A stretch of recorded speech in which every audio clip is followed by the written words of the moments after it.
Joining us now, Mark Peake, and Mark is running for state senate to replace, succeed, whatever name you want to use, Tom Garrett. Hey, Mark, good to have you with us. Thank you, John. Good morning. Glad to be on the show. Well, you're on the number one political morning talk show in the galaxy. Good to have you with us. Well, it's the right place to be then. Yeah, we got a big event coming up on Saturday in Farmville at Hampton-Sydney College. 10 o'clock, they have a convention to pick the Republican nominee to replace Tom Garrett. And it's a big deal, so we're really looking forward to it. Okay, now, so nomination by a convention.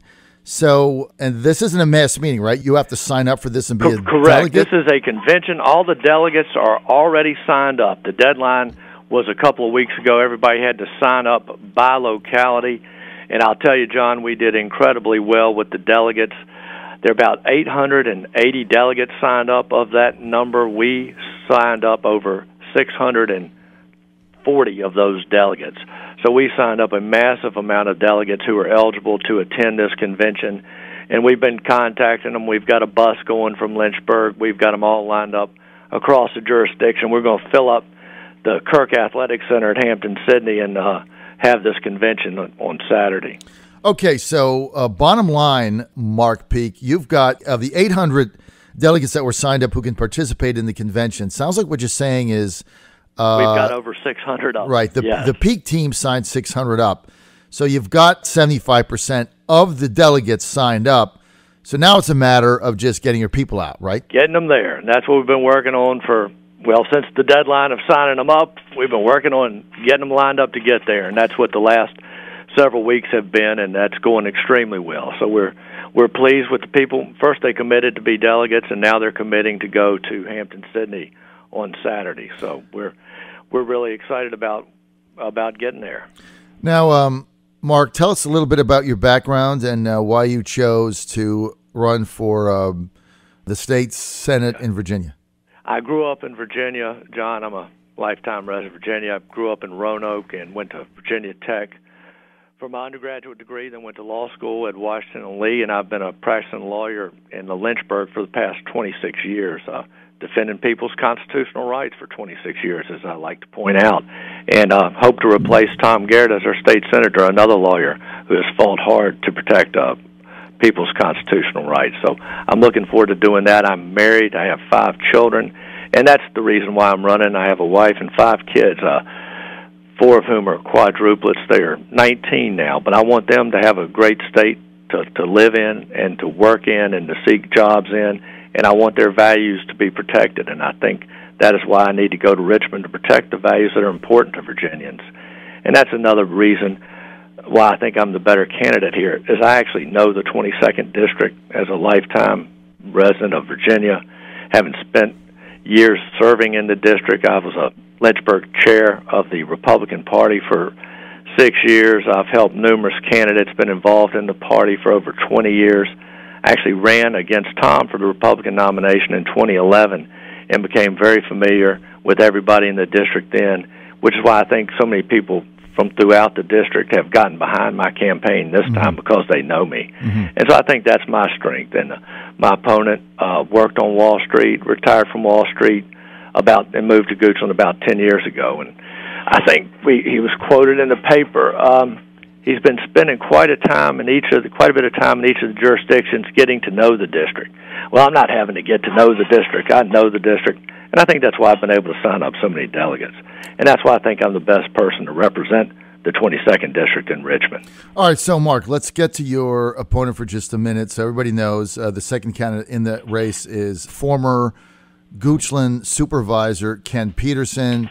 Ken was going to run for lieutenant governor. He had told me that sometime back, and when the Tom Garrett ran for Congress and became the nominee, then he decided to run for state senate. So it was kind of a surprising drop if you're looking at running for lieutenant governor to then decide to run for state senate. I think what happened was he saw how much money Jill Vogel and Bryce Reeves had raised and decided, well, maybe I'll try this. But I've been running for 10 months. I've been running full time since Tom announced. This is what I want to do. This is not a stepping stone for me. I'm not looking to climb the ladder or do anything like that. This is what I want to do. I want to serve the people of the 22nd District. That's why I ran in 2011. That's why I'm running now. I have a strong sense of the values of the people of the 22nd District, and that's why I've been running for this seat. This is the only time I've ever sought political office. It's the only office I've ever sought, and I'm not looking to do anything else. Tell me about what your work history is, what you did for a living, what your occupation. I'm still working for a living, John. I have 4 kids in college and a senior in high school. My whole working career has been in the 22nd District since 1990. I've been working in Lynchburg with a private law firm doing private work, and so I am going to be a true citizen legislator. I have family here. My kids are here. My wife is here, and I am working full-time here and will continue to work full-time here. I want to be a citizen legislator. It will be a part-time job, not something I'm looking to turn into a full-time career. All right, my full-time career is a husband and father and lawyer. Let me just ask this, Mark, because I would probably venture to say that your voting record, if you're in there, or Peterson's, if he's in there, probably going to be pretty close. We can get to that in a minute. But why does the General Assembly need yet another lawyer, Mark? Well, John, we're making laws. That's what the General Assembly does, is make laws. We have to know what each word means and how it's going to be interpreted by lawyers. It kind of makes sense that the General Assembly that makes laws for the Commonwealth that apply to businesses and individuals in the Commonwealth would have some idea of how those laws are going to apply. And my comment to that is, why in the world do we need Wall Street bankers in Richmond? I think we kind of got that with Terry McAuliffe, and that's not going that well. So I think we actually need citizens who have spent their entire working career in the 22nd District, who know the district, looking at what laws are going to take place, what are going to pass, and how they're going to affect the citizens. And I think I know that. One of the issues that is going to be coming up again in the General Assembly, assuming you win and you're there, is going to be COPN, or Certificate of Public Need. There's another movement underfoot led by Kathy Byron and others to Dr. O'Bannon, John O'Bannon, get rid of COPN, open up competition. But then you got the reality, which is companies come in, they cherry pick all the best, most profitable services, and rural hospitals, of which you represent, get hammered and they go out of business, which has happened in both Virginia and Georgia now.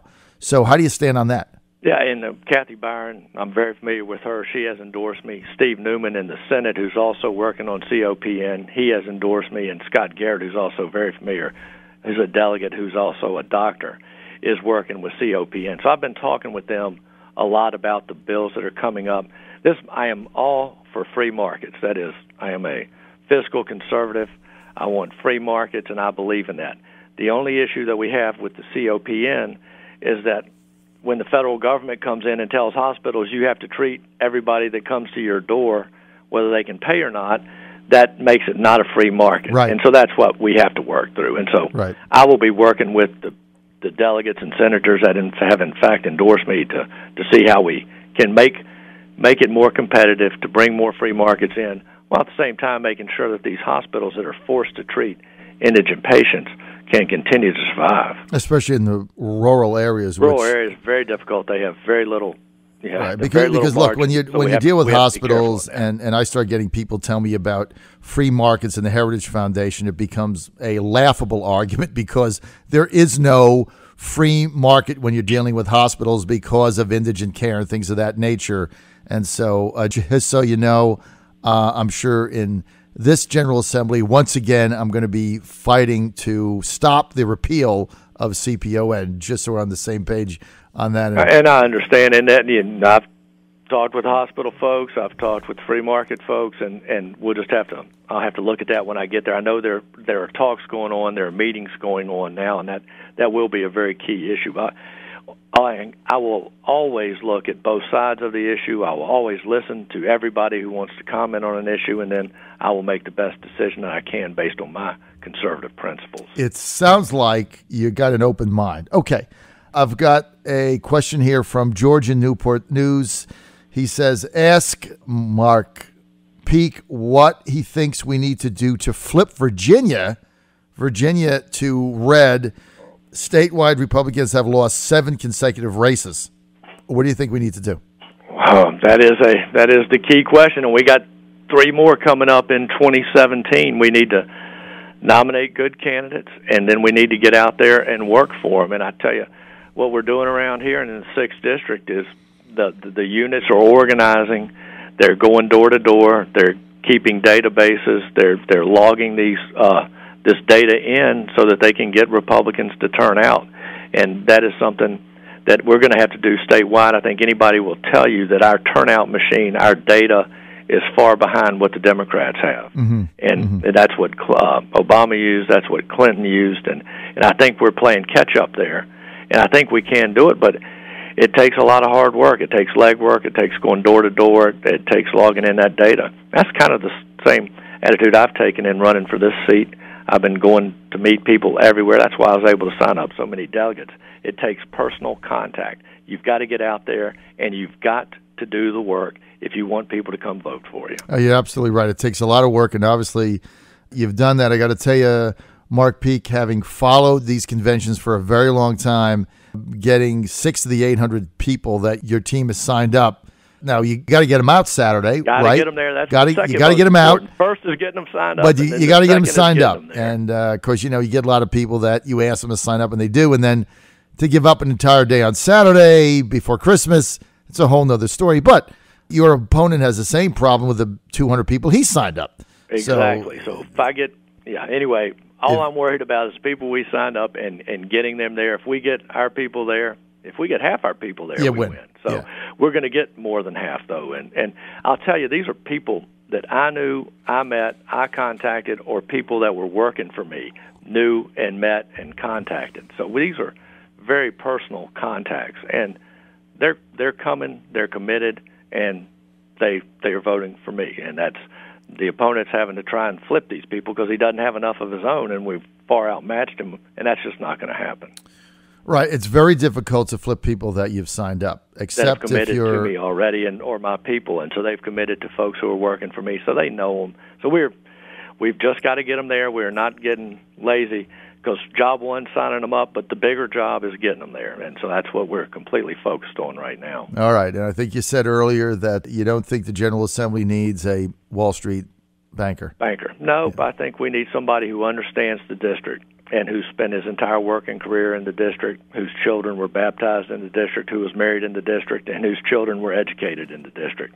And I've traveled the district and worked the district, so I think that's why I'm the better candidate. All right, that is going to about sum it up. I want to thank John, I thank Mark you Peake for your time. I thank you for having me on. Mark Peake, sounds like you have worked your tail off in the 22nd District, so good luck on Saturday. And a lot of people have helped me, so our team has worked our tail off, and we're going to continue to work. Okay. Thank you, John. Mark Peake, good luck Saturday. Hang on.